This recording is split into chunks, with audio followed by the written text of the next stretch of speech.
my gallbladder out when I was 18 to try to fix the problem, but I only found out that my gallbladder was perfectly healthy once they took it out.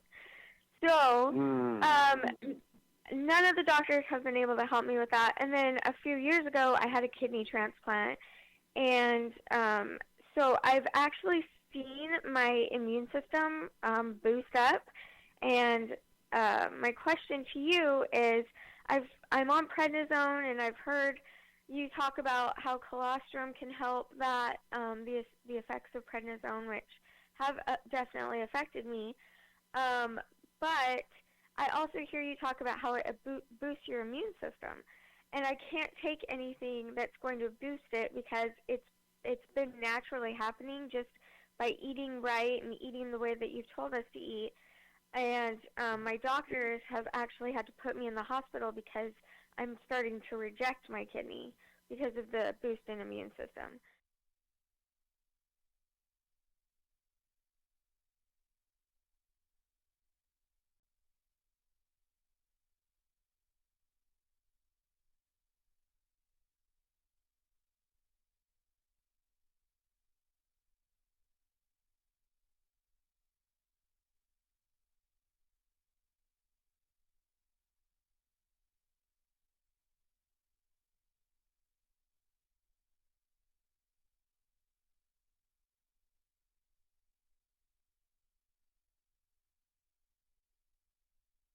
Basically, it looks at it as a foreign cell, so it starts to develop antibodies to try to attack it. And so now you're taking prednisone to shut that off because the prednisone suppresses the immune system. But here's the thing. There's a difference between boosting the immune system and just having a healthy immune system.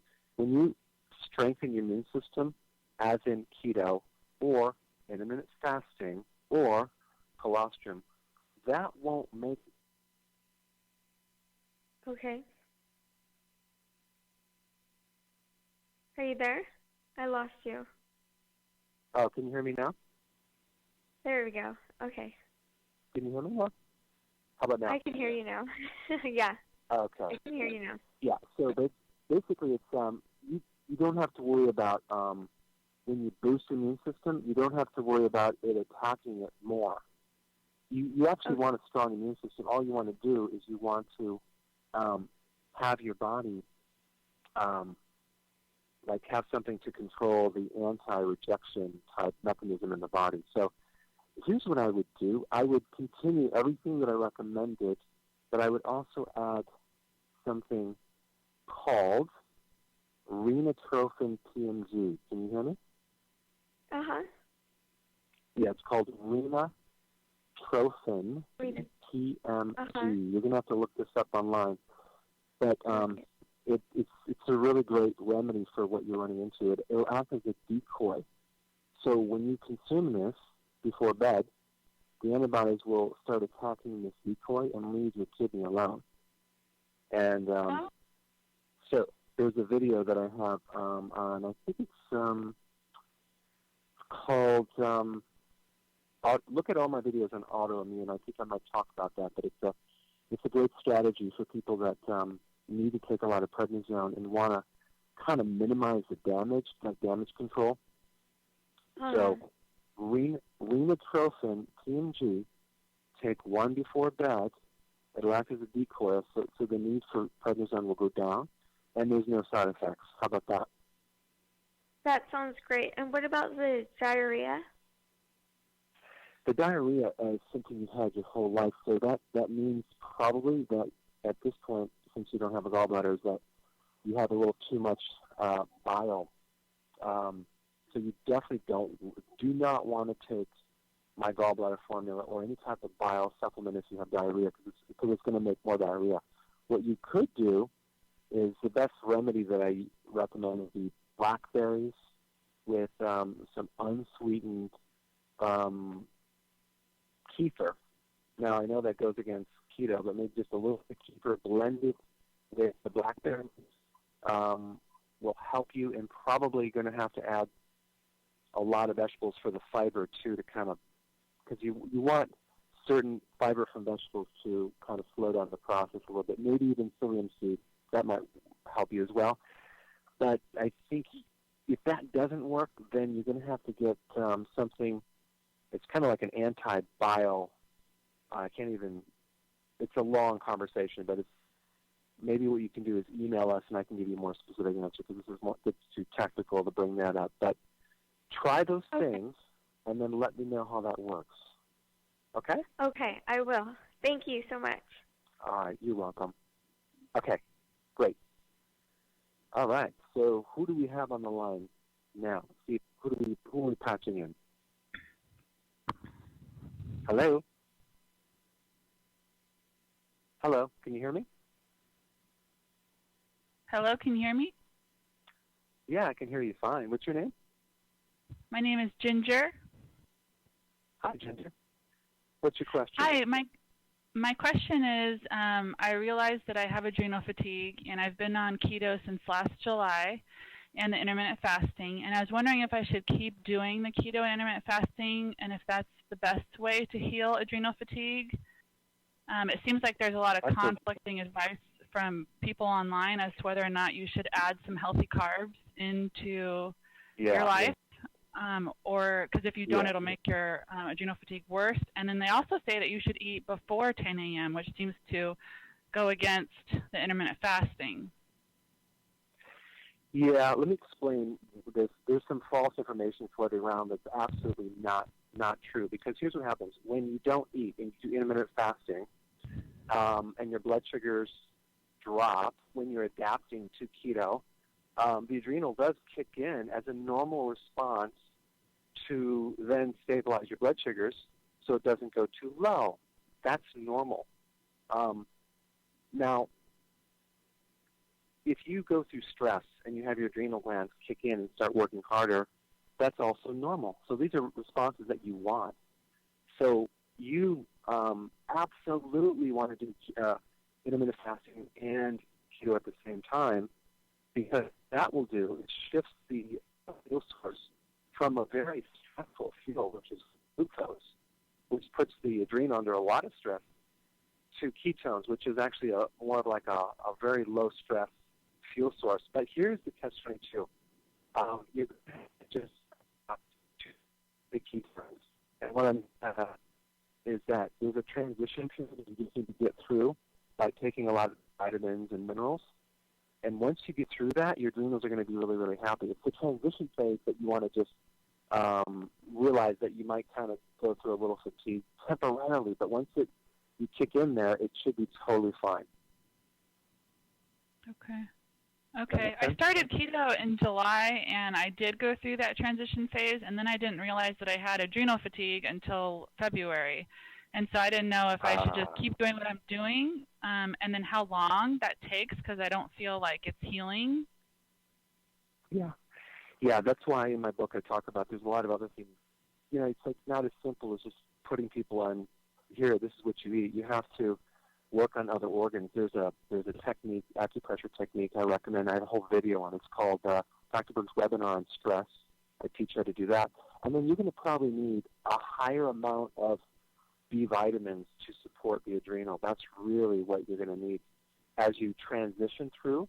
And then I would recommend just getting my book and turn to the chapter on the adrenal and learn all about that, because the combination of the keto and intermittent fasting with some of these other techniques it'll make it so you won't have keto fatigue anymore.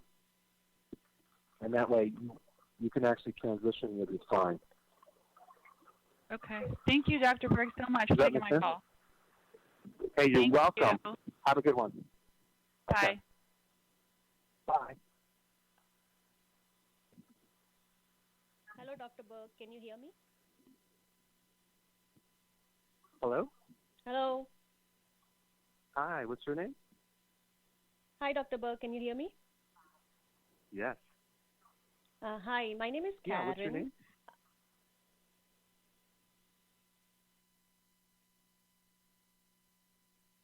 Hi, Dr. Berg. My name is Karen. Not sure if you can hear me. Hello?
Okay.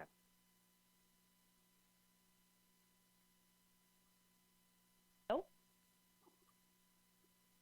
Hello? Hi, Dr. Berg. Can you hear me? Hi, I can hear you great. What's your name? Hi, my name is Karen. I'm calling from San Jose. Hi, Karen. What's your question? Thanks for taking up my call. I am on keto and intermittent fasting since 4 weeks. I have started seeing good results. My question, though, is about this mild pain that I am observing on my left side back, not the lower back, but upper. It's mild for now. It started about a week back, and it hurts more, especially when I, sometimes sneeze. So I was just wondering if it is anything related to things that I'm doing new to the body. I mean, everything is natural that I'm consuming, all organic. So that's my first question. And the second question is, if you have time, what's the best oil for frying food? Yeah, good question. So one of the best oils is either coconut, olive oil, peanut oil, but definitely not soy, not corn, none of those. Now, as far as your pain, I think you said it was the upper side, upper back? Upper back on the left side. Yeah. Usually usually pancreas, means that your digestion is, you may want to cut down on some of the fats. Are you consuming a good amount of fat? I am, yes. So what you can do is just cut down the amount of fat and probably even take a digestive aid like betaine hydrochloride or apple cider vinegar, but cut down the fats, and what will happen is that pain will go away. That's a good indication that your pancreas and your gallbladder is just working too hard, and that's exactly where you're going to feel it. So use that as an indicator to go, oh, too much fat, cut it back. Okay. So when you say fat, all the cheese that I'm consuming, right? Yeah. Yeah. Okay. Just cut it back, and you'll see all of a sudden that pain will go away. And keep your vegetables really, really high. Okay, that sounds good. Thank you so much. Appreciate it. Awesome. You're welcome. Okay. Have a good one. Okay. You too. Bye. Okay. Bye-bye. All right. Let's see, who else do we have on line, Steve? Let's patch someone in.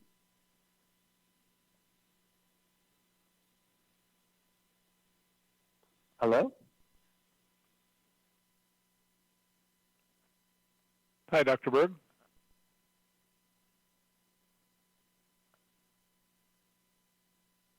What's your Hello? name? Hello, can you hear me? Yeah, Dr. Berg. Yeah. Hi, what's your name? Yeah, hi, my name's John. I'm from Seattle area. Hi, John. Hey. Hey. Hey, What's your question? well, I've been following your guidance and stuff for about 3 months now. I've done keto in the past, but not for long periods of time. I'm trying to make it a way of life now. And so I'm 53, I'm about 6'3", and I went from about 235 pounds down to 219. And it's good. I just want to slow and steady, just keep losing. Feeling good. Started doing intermittent fasting about a month ago, and so down to 2 meals a day. And I was shocked at how easy it was actually for me. It was easy to skip breakfast and just pushing it later and later into the day. Awesome. But I've been measuring my glucose levels and ketones, and I noticed that when I'm fasting in the morning, I'll get up, and that's probably after, probably 12 to maybe even up to 18 hours, I'll check my blood glucose, and it's measuring between about 108 maybe to 110. Mm-hmm. And I've never really measured glucose levels before, so I don't know. And but then I'll have a kale shake, and a little bit of meat and some cheese and maybe a bullet coffee, and my blood glucose actually went down to like 92 or 94. And I'm like, wow. What's going on? I mean, is that normal? What's happening is your liver is going through probably a little stage of what's called gluconeogenesis, which basically your liver starts making sugar when you don't eat in this transition phase, which is a normal thing because not the entire body can run on ketones. Just small, like the red blood cells, part of the eye, part of the brain need glucose. And it can make that, and that's what your liver is making, and it's probably raising it a little bit. And all of a sudden, when you eat, the body's like, oh, okay, I got fuel. Like it shifts gears, and now it's like it's going to drop because it's not going to actually, especially if you consume any type of fat or anything like that, your insulin goes. It's not going to be as affected, and you're also going to inhibit the production of sugar. That's probably what's happening. I think you probably would benefit from adding more of B complex from nutritional yeast. Start consuming more of that, and then just monitor the glucose because I think everything is working great. I don't think it's a problem, and I think over time your system's going to be more and more efficient to the point where you're going to run on more ketones, and your body will probably need a little less of the glycogen. So is it possible I have insulin resistance at all, or how do you tell? Yes. Yeah. Well, there's a test that you can do, but chances are you probably have it. It's like because that's what causes insulin resistance is high insulin, which is that's the test that you need to test because no one ever tests that. And as you do things to lower that over time, then the insulin resistance is going to improve. However, it takes some tweaking, and it takes some time. Like some people, it could take up to 6 to 8 months before their system is fully adapted and they're going strong. But if they, let's say they cheat on a regular basis, and that's going to take even longer. Sure, it's happened a couple times. You got those social events and family events. It's tough not to eat mom's cinnamon rolls, for those special events. I hear you. But I know. It's like you live on planet Earth. Yeah. So as far as insulin tests, I go to the VA. I did 28 years in the military, so I tried to be a fairly fit person, but eating all wrong. And the VA tried to test me for, pre-diabetic, but I got off that pretty quick by, changing the diet and don't take anything, luckily. And they said, they go, you're not diabetic. They tested me with the glucose test. They had me come in and drink the drink and test my levels over several hours. And they said, no, you're okay. Actually, you don't. You don't have it. Yeah, well, I also used to work at the VA hospital as well when I was in the military. And unfortunately, they probably did the standard glucose tolerance test and all that, but I'll guarantee they never will check insulin. And I'll tell you one thing: you can actually be you could be you can be a total pre-diabetic, you can be a diabetic and have normal glucose levels, but if they checked insulin, that's where they'd find it. So I asked them, I sent them a message, and I said, hey, I want to get my insulin levels tested, my fasting insulin levels tested. And they came back and said, oh, yeah, next time you come in, we're going to do the A1C, we're going to do your blood glucose. I said, no, you're not listening. I said, I want my insulin levels tested, and dead silence. I haven't heard back from them yet. I'm trying to get them to approve doing that test. So. Wow. Yeah, I tell you, I just want to share something with the callers right now because this is a really, really important point. Actually, I'm going to do a video on this. There's an amazing article that just came out. It's called Hyperinsulinic Syndrome. The metabolic syndrome is broader than you think. It's kind of a summary of some serious research that was done on the metabolic syndrome. And, we always used to say that, high insulin is associated with metabolic syndrome. And now they're like, maybe it causes metabolic syndrome. So even some of the top researchers are now acknowledging that, oh, wow, I think maybe we're wrong on that. But they have a hard time admitting that. So it's going to come out, and I think that what's really behind this whole thing is hyperinsulin, too much insulin. So just stay tuned for more on that. If the VA's not going to do Wow. it, just go down to my local doctor and have them do it? I mean, just what's the... Yeah, I would request that. And say, listen, I want to check my insulin, and I want to check post-meal insulin, so maybe after a few hours, and get that data for sure. I think you'll be...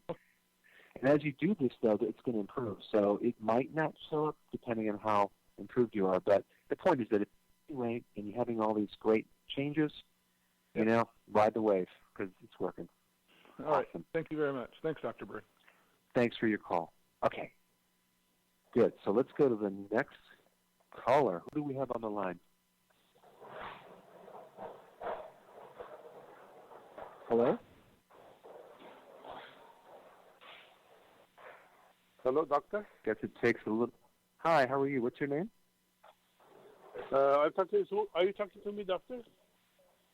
Yes, I'm talking to you. Hi, what's your name? Yes, my name is Nick. I'm calling from Southern California. Oh, hi. What's your Hi, question? Yes, first of all, I appreciate for all your efforts and really honesty in whatever you're talking about. I started about 2 weeks ago, and I am intending to lose 45 pounds in 45 days. Do you think that this is feasible or a little bit out of question? It may happen. It may happen, but just realize this one thing, that the maximum actual fat that you can lose per week is 2 pounds. Okay, so if we're 45 days, that gives us about, a month and a half? I'm terrible at math. So we're talking, let's see, 8, 9, 10, 11, 12. So we're looking at 12 pounds of fat. But you may lose a lot of water weight, so it may come out as 45 pounds lost. But you may want to, extend your goal if you really want to have the fat coming off your body. So go ahead and try it out, and you may get lucky. But because usually, like when men do this, they can lose a lot of weight, but a lot of it's water. But I didn't want to burst your bubble, but you may not hit that goal. Okay. Anyway, I would call you after 45 days. Maybe I succeed or not. I don't know. But anyway, I appreciate all your efforts, and this is a great revolution for everybody else. Thank you very much, Doctor. Great. Oh, my pleasure, and I'm glad that you're doing great. Thanks for calling. You're welcome. All right. So, hey, this is really fun. I can't believe I'm doing this entire show in a cab. This is awesome. Okay, so what's your name? My name is Kathy, Dr. Berg. Nice to talk to you. I'm from Austin, Texas. Oh, great. Good. What's your question? I started keto in February and fell in love with it. I lost 7 pounds pretty quickly. I do take Synthroid, 125 mcg daily, and it just quit. I stick to the program. I have an app, Carb Manager. I stick to that. I'm very faithful about staying within all of my macros and everything. I do feel better, and my clothes fit a little bit differently, but when I get on the scale, I have not lost, and I haven't gained, which is great. But I'm wondering, does my hypothyroidism have anything to do with my stall? You on this? Do you have Hashimoto's, or do you just have hypothyroidism? Just hypothyroidism, not Hashimoto's. Okay. So here, how many meals do you consume a day? Is it, you say 1 meal a day or 2 meals? 2 meals a day. I do the intermittent fasting, and I don't eat until after 12, around 12:31, and then I eat again in the evening. And I basically, from watching your videos, I pretty much eat like you do. I have the large salads. I have the salads, then I have the protein, the fat, and then I don't eat after that until the next day. Okay. Well, here's my experience with this situation, you're going to probably have to go to 1 meal a day to start seeing some good weight loss, just because the metabolism is slow. And the thyroid hormones, the active form of thyroid hormone, which is T3, which is converted from T4, basically innervate every single cell, and they control the little energy factories called mitochondria. So now it's deficient, so you have to take thyroid hormone. So to really maximize and see the bigger results, you're going to have to go to 1 meal a day, and then just make sure maybe add in some exercise in there and make sure your sleep is good. I think you'll start seeing some serious change at that point. But even though you are seeing change, but we can speed it up for sure. So then in my evening meal, do I stick within, like how many calories, should I just like cut everything in half as far as what I was doing before? No, what you want to do is you don't necessarily want to even worry about the calories. If the calories could be between 1,000 to 1,200 calories for that one meal, it's quite big. But I would go more on how you're satisfied. Like, you don't necessarily want to overdo it and stuff yourself, but just realize that's your one meal. So you're having the salad, you're having the protein. So maybe you're keeping your carbs low. You're keeping in between, like maybe like 20 or less, but 20 grams. And you're right. I really don't worry about it. Okay, good. And then protein, maybe you do like maybe 7 ounces would be great. And then your salad, have a little fat there. See if you're satisfied. If you're still hungry, eat a little bit more.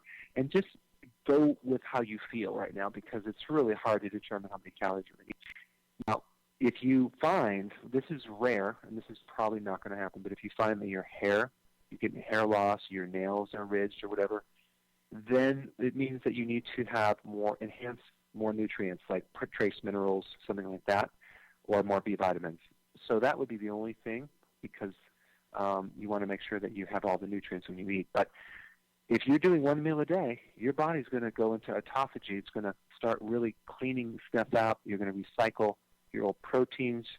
I think you're going to see like a lot of changes happen when you do that. Okay, great. Thank you so much. Hey, you're welcome. Have a good one. You too. Thank you. Bye-bye. You're welcome. Bye-bye. All right, so we're going to go a little bit longer because I was late. So who else do we have on the line, Steve? Can you patch someone in? Hi, this is Colleen from Alabama. Hi, Colleen. Hi, what's How your question? Okay, okay, let's just start off with, okay, I don't have a gallbladder and I've been taking ox bile, but I don't think this has anything to do with my question. I get the soreness under my ribs as if I was doing sit-ups, but I wasn't. And I know you touched on this on one of your videos that I cannot find, so I'm calling to figure out what's going on. Okay.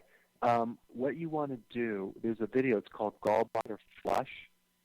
And even though you don't have a gallbladder, you still have a little tube that comes from your liver to the small intestine. And you want to actually do some acupressure on those organs, the pancreas and the little area where you had your gallbladder, because that's going to increase the flow. A lot of times when you have scar tissue in there, and it can back up, and you can feel like pain underneath there. So in addition to the ox bile to digest fats, you also need to kind of massage those two areas. It's called Gallbladder Flush. Watch the video.